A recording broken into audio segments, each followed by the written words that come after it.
Okay, magandang hapon po sa inyong lahat.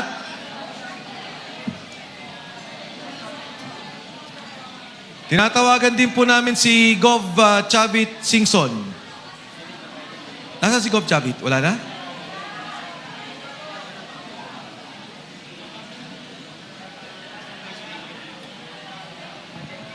At syempre yung ating 18 Marines, kung maaari ng tawagan dito sa harapan.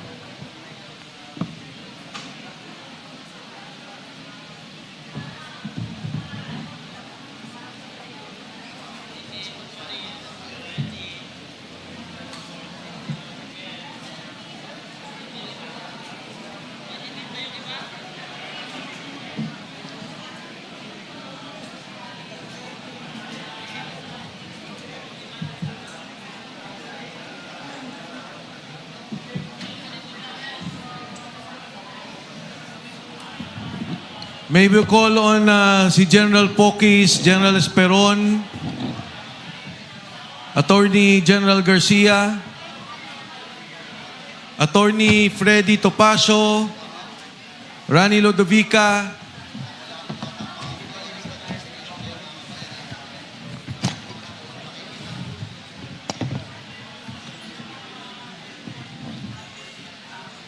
Congressman Jing Paras,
So, magandang hapon po sa inyong lahat.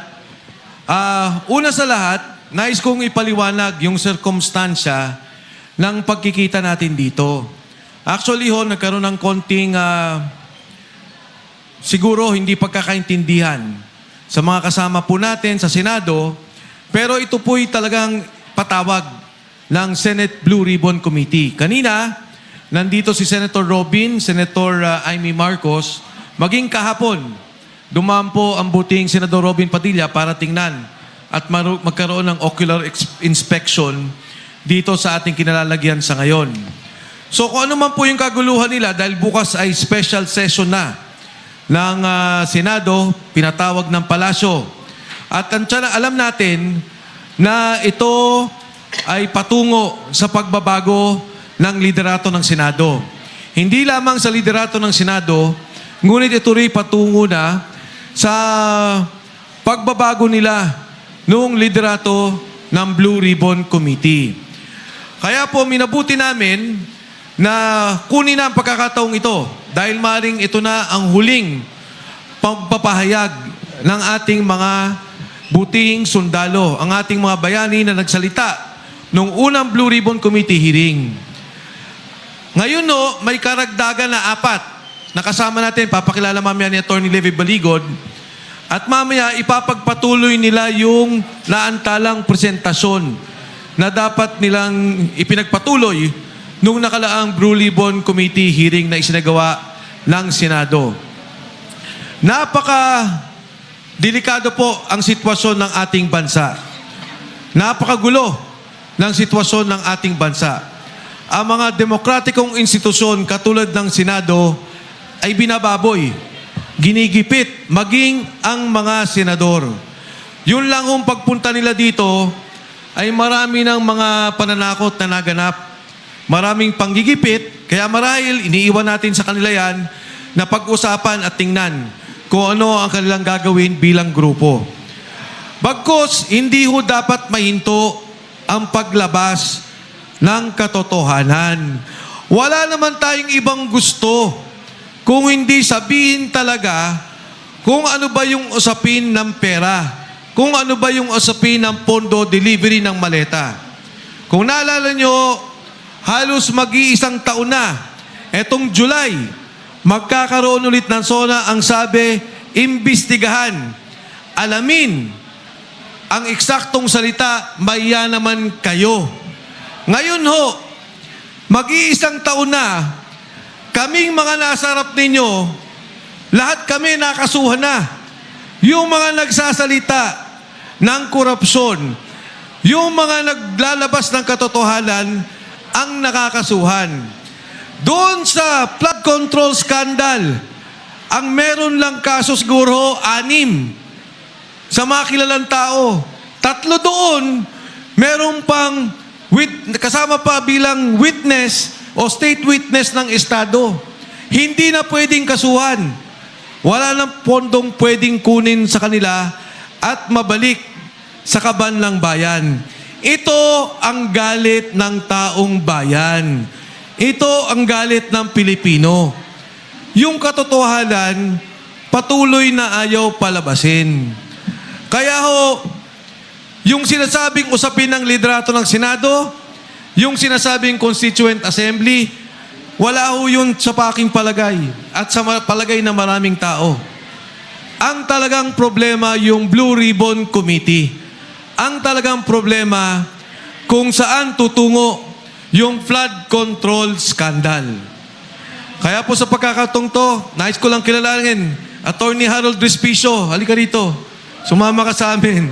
Kasama po natin to sa lahat ng labanan. Kaya po sa pagkakataong to, magmula sa 18, may dadagdag dapat na 14. Pero ngayon po, katulad na nabanggit ko, nagkaroon ng konting kaguluhan. Sa ngayon, may 4 na dumagdag. At ang pagpapatuloy po niyan, para ipakilala. At mamaya, ang ating mga sundalong magsasalita. Sila po ang pakinggan natin. Sila yung nakakaalam kung ano yung mga nangyari. Ano pa ba ang mga dapat malaman? Mahaba po ang kwento nito. Individual, iba-iba partisipasyon nila. Sa pagpapatuloy po, bibigay ko naman sa isang magiting nating abogado ang nagtaguyod sa kanila at patuloy na lumalaban. Sa ngayon, ang mga magkakasaman to, 10 na ang kaso na ipatong bawat isa sa kanila. Mga kasama, wala pong iba. Attorney Levy Baligod.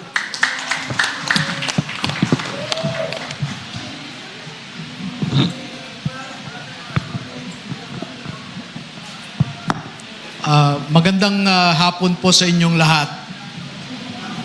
Dumating po kami kanina kasama ang 22 na dating sundalo rin at dating mga empleyado ni Ginoong Saldico para sagutin namin ang paanyaya ng Blue Ribbon Committee na pinamumunuan ni Senator Pia Cayetano at saka ni Senator Marcoleta.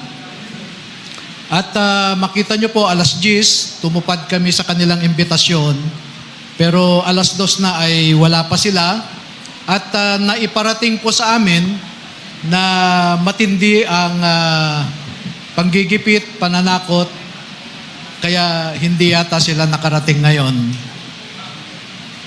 Kung ang ating mga senador ay not subjected to such pressures, ganun na rin po ang maaari naming sabihin na sa ilang buwan na, araw-araw, ay tinatakot ang ating mga witnesses, no? Itong mga 18 plus 4 na witnesses natin. Araw-araw po yan, dumadaan kami sa pananakot, dumadaan din po sila sa panunuhol, no?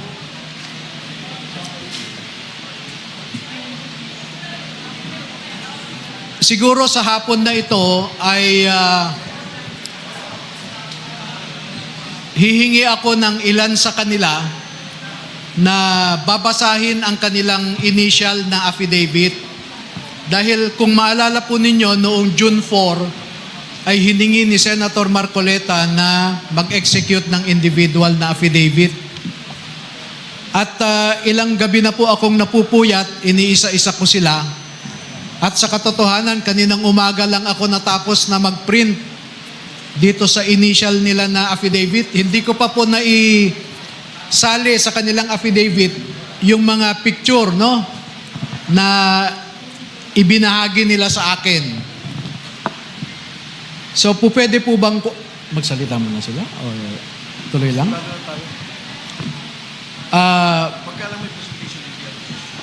Sige.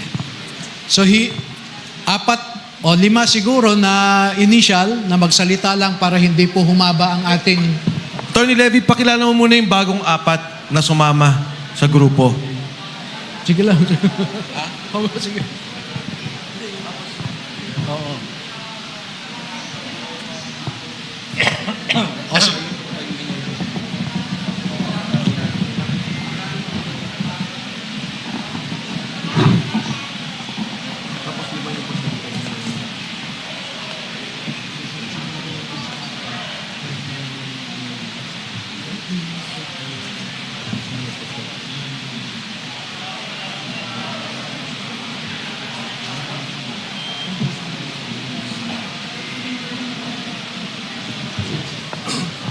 Sige, i-introduce ko muna yung mga bago nating kasamahan, no? Dahil alam nyo na yung 18 na nauna. So unahin kong ipakilala sa inyo si former Sergeant Jeron Balderrama, no? Dati itong miyembro ng Philippine Marine Corps.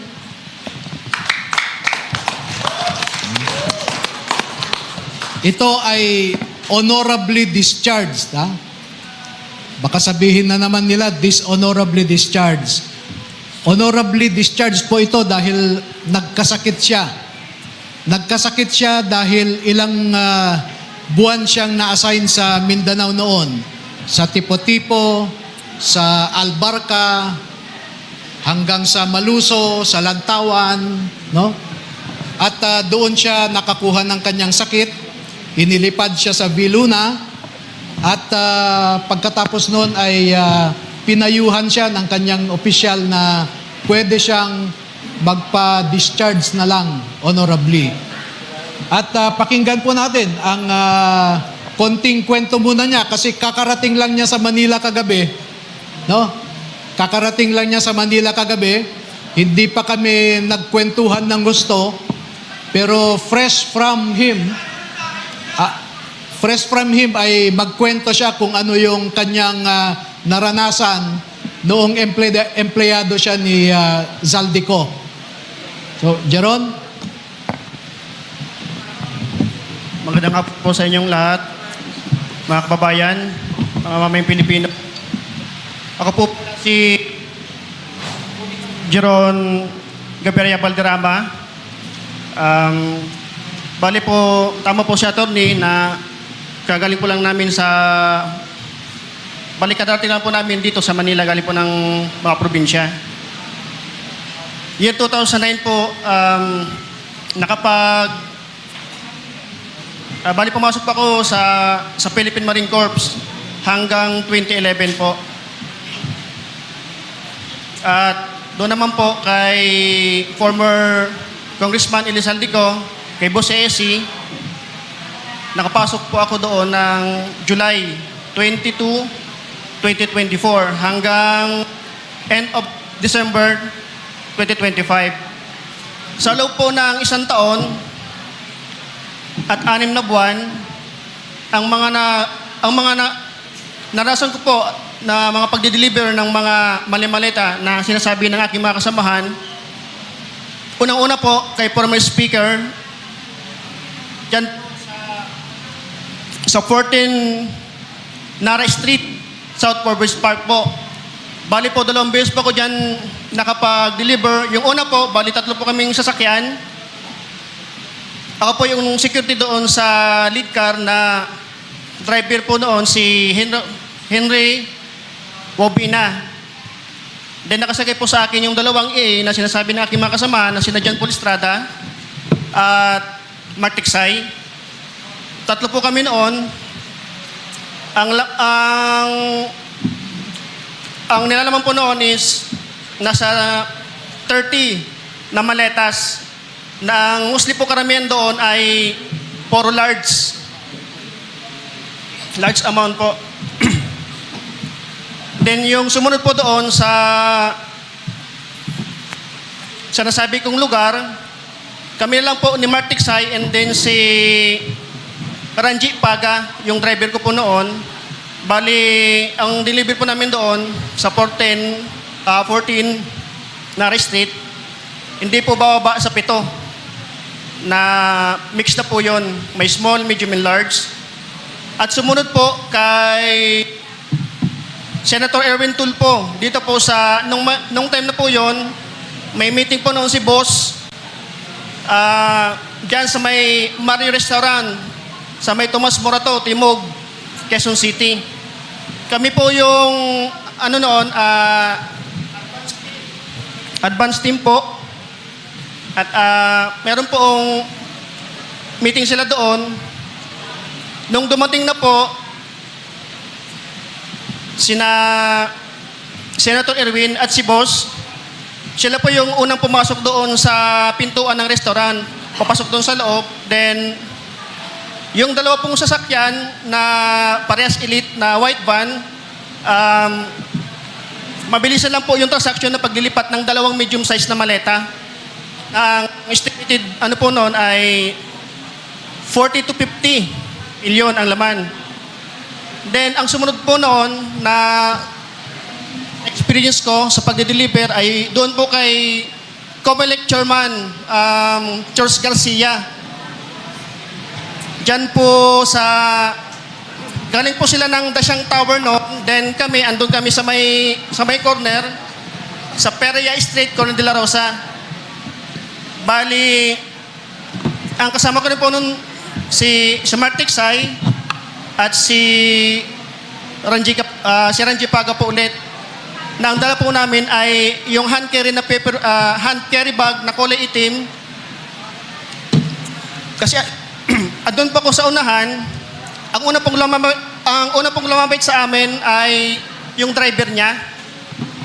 Then binuksan ni Mark Tiksay yung doon sa right slide door. Inabot sa driver ni George Garcia. Then, pagkalagpas po ng mga ilang metro, magkasalubong po sila ni George Garcia. Then, lumapit din po si Chairman George Garcia.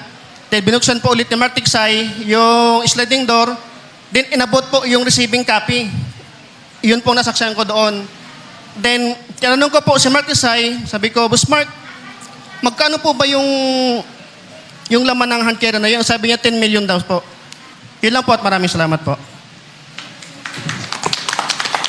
Thank you. Sinong susunod sa mga Okay. Ganito ho, no? Kung pwedeng i-clear lang natin yung sa likod kasi yung screen may mga pictures na ipe-present. Kung maaari lang po yung mga nasa likod, i-clear lang natin. Nakikita ba ninyo lahat? Okay. Boss, baka i-clear lang ho natin.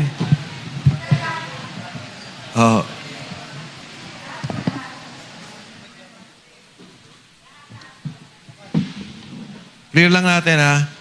So, sige. Sino magsasalta susunod? Sige, si Wops.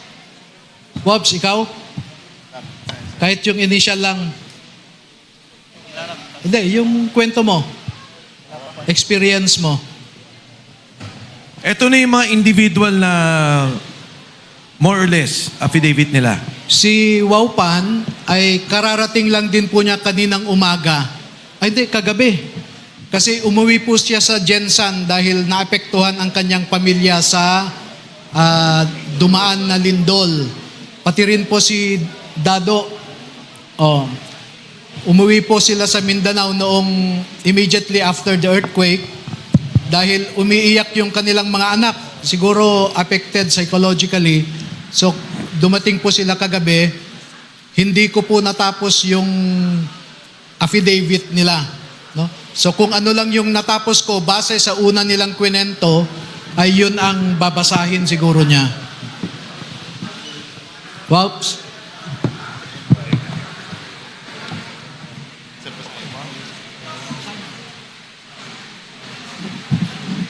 Magandang hapon po sa lahat ng narito po. Salamat po sa inyong pagpunta.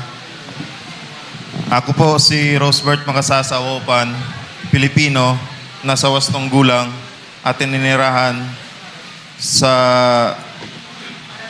Taguig City. Matapos na makapanumpa ng naayon sa batas, ay nagpapahayag at nagsasalisay ng mga sumusunod.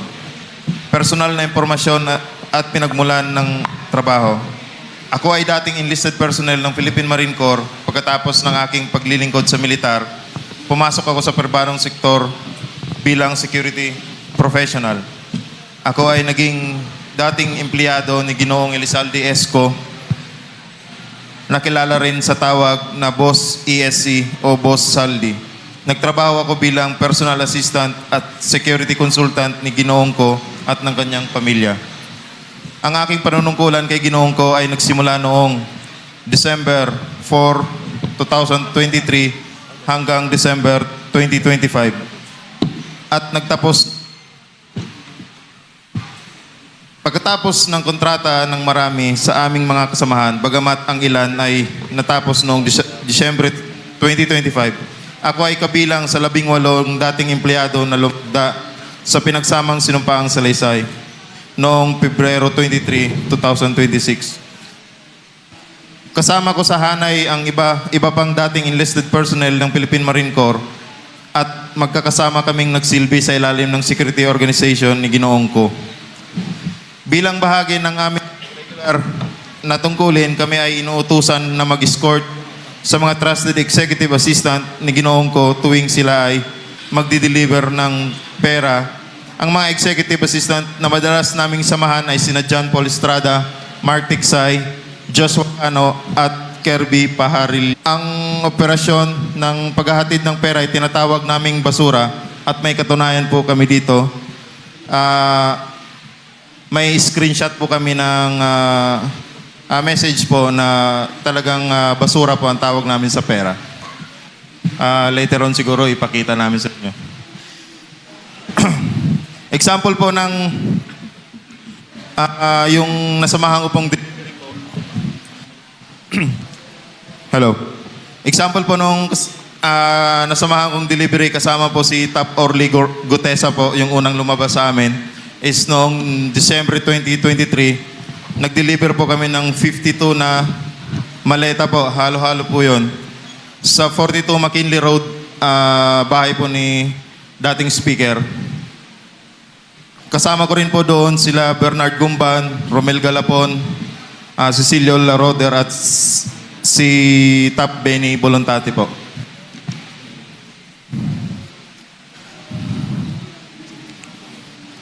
At saka yung isa pang nasaksihan ko po ay yung pagpunta po ni Secretary Amina Pangandaman sa Horizon Home na kumuha po siya ng 2 maleta. Inutusan po kami ni John Paul Estrada po. Kami dalawa po ni Sarge Tube. Binaba po namin galing sa 56th floor. Papuntang basement 2 or 3 po yon. Then kinarga po namin sa sasakyan ni Secretary Amina Pangandaman yung 2 small or medium size ng maleta po. At saka kasama rin po ako sa lakad po ng investigator po ng ICC po nung unang pumunta sila dito noong December 2023. Yun lang po. Maraming salamat po. Ang isusunod ko pong ipakilala sa inyo ay isa na namang karagdagan sa 18, si Catrino Ibasco. No? Siya po ay 15 years sa Philippine Marines. No? 14 years sa 14 years sa combat duty, 1 year as medic, at nung ibinabalik siya sa combat duty ulit after 15 years, ay pinakiusapan siya ng kanyang asawa at mga anak na kung maaari wag na siyang bumalik sa combat duty. Kaya dineclare po siya na AWOL at dishonorably discharged siya after 15 years. Dahil po sa pamilya, ang rason niya kaya hindi na bumalik sa serbisyo. Hindi po siya nagnakaw.